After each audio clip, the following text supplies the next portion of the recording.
SKT really aren't getting threatened. Of course, Faker splitting the top side as well, double teleport up for them, so they're going to abuse that advantage as much as they possibly can.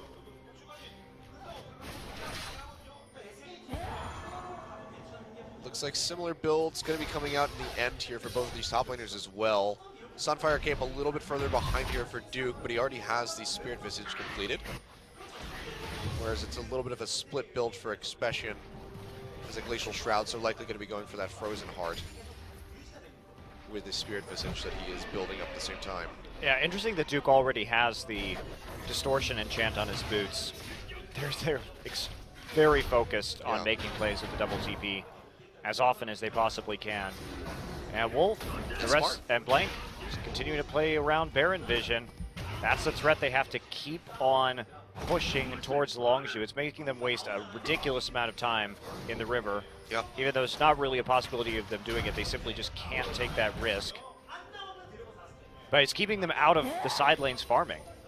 They have to spend a lot of time just sitting there, and because of the 2 TPs, Faker's always going to be in a lane farming as a result, and they can't really match that because they need so many people just to get the wards into the river. Yep. We can see Blank, you know, with all of that time that they've had, Longzhu drawn over to that river in this mid lane, Crash is just falling further behind in farm. About 20 CS for Blank right now, and he's just going to keep extending it as he goes back into the jungle. So should be able to complete them all relatively soon. We'll see where he wants to take the build next. If he wants to go even tankier, if he wants to get more aggressive, could get something like a late Blade of the Ruined King if he really wanted to. Bang getting close to finishing this Infinity Edge too, and that's going to be a big power spike. Oh, right just so close. Yep. Didn't quite get it done. Yeah, cannot deny that. That actually is huge that he didn't get that, because with 15 seconds until Dragon, that actually could have bought them a free 4th Dragon. Well, now it's the moment of truth for Longzhu. Do you actually want to fight here? You have 1 ward in the river. Faker just got the blue buff. You have a 4,000 gold deficit. They're clearing out wards, but they are not going to get the crab. It looks like SKT just going to rush this. Yeah, I mean, they have a Sated Devourer, Kindred, and Bang with a plethora of items. Can Coco get the miraculous steal? Not going to happen. Smoked away by Blank. Duke gets caught by that cocoon, but they just collapse on top of Crash and absolutely destroy him. Wolf going forward, the Glacial Fissure thrown down. Captain Jack running away as fast as he can, but he is exhausted. The chase, not going to be able to get on a nice dredge line. Duke going deep with a twisted advance. They're just going to get onto Expression. Pops that shield, but he's going to go down. Bang, finding the kill.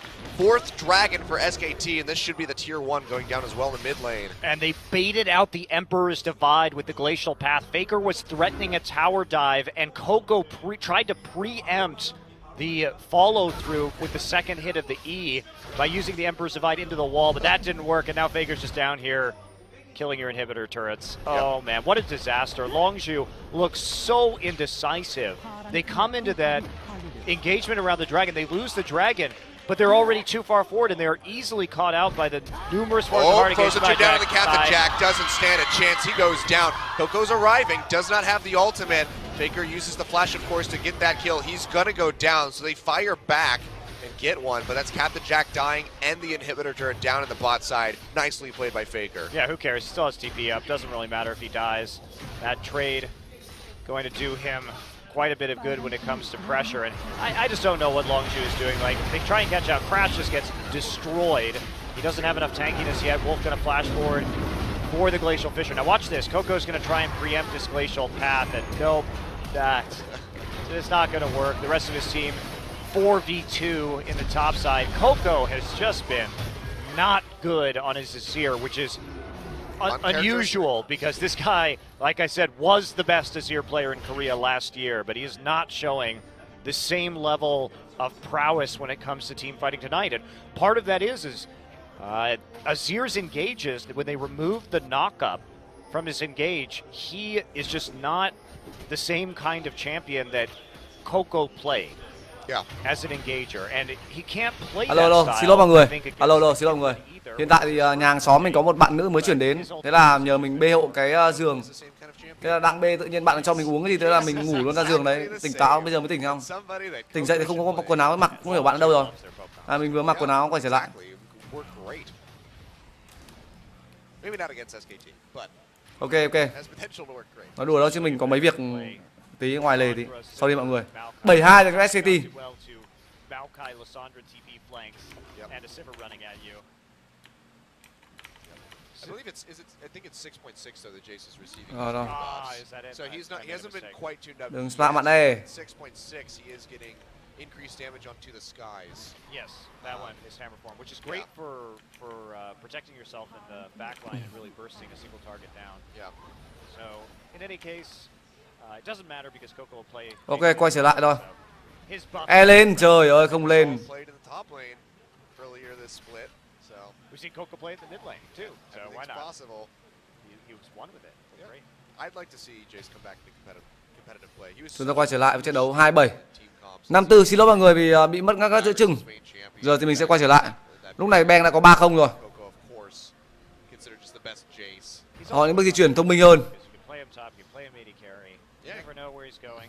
Sometimes you try and play teleport Jace. Họ sẽ phá những mắt và tầm nhìn xung quanh của Baron. In the middle of team fights, like Họ có thể ăn có Baron sớm. Def 2 with EDG at Worlds, that was rather embarrassing. Ăn luôn Baron rồi. Họ ăn Baron sớm này với CVO và cả Most things about China. kỹ thuật của Blank. Pretty embarrassing. Ăn rất nhanh luôn này. Hey, they bounced back towards the end of the group stage. Marin. Chơi chưa? Duke's here.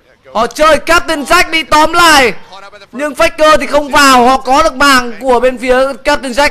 Duke rất khỏe trong cái quá trình chiến đấu này. Crush là người lên bảng tiếp theo.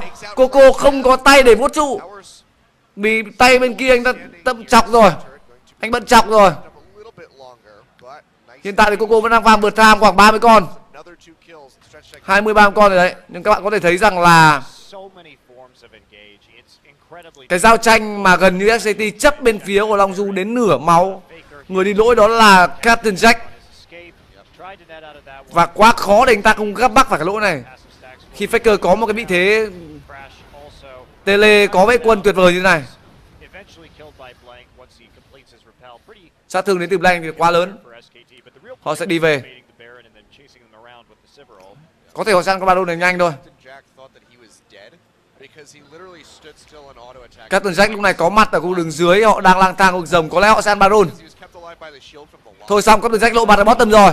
Already had written himself off. He didn't Nát have rồi. damage anyway, so he wasn't getting out of that. Oh, I know for sure, but he was still just like, All right, well, Họ here's sẽ có được con Baron nhanh nhẹn. would you also like a fifth dragon? Một Baron kịp thời.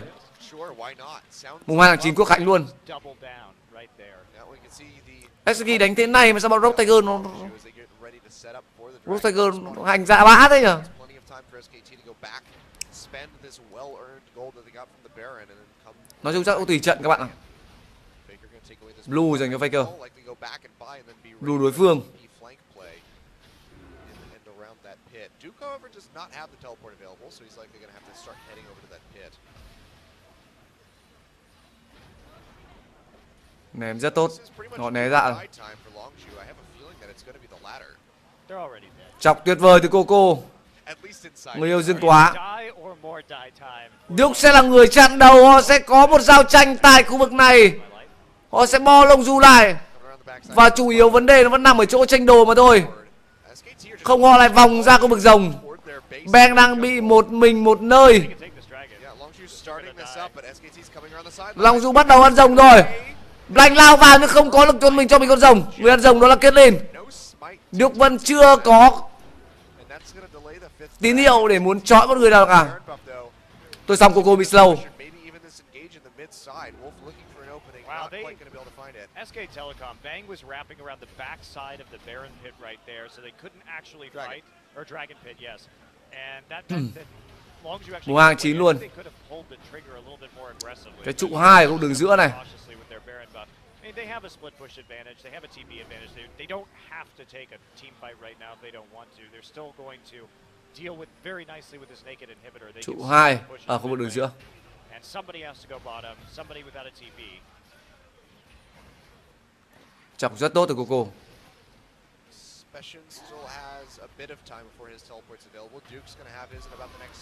Tăng tốc từ Bang. Chỉ là để dọa mà thôi. Nhưng Elite chạy đâu cho nó khỏi nắng đây. Big Dead đi chăng? Tình yêu màu nắng chăng?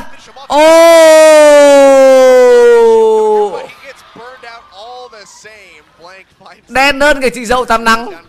Mạng đó dành cho Blank.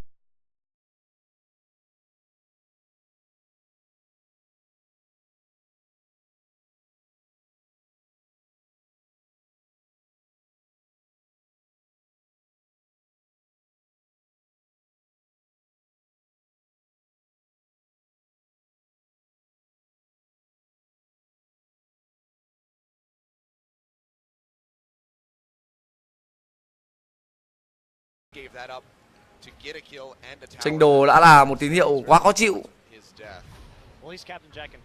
với Long Du.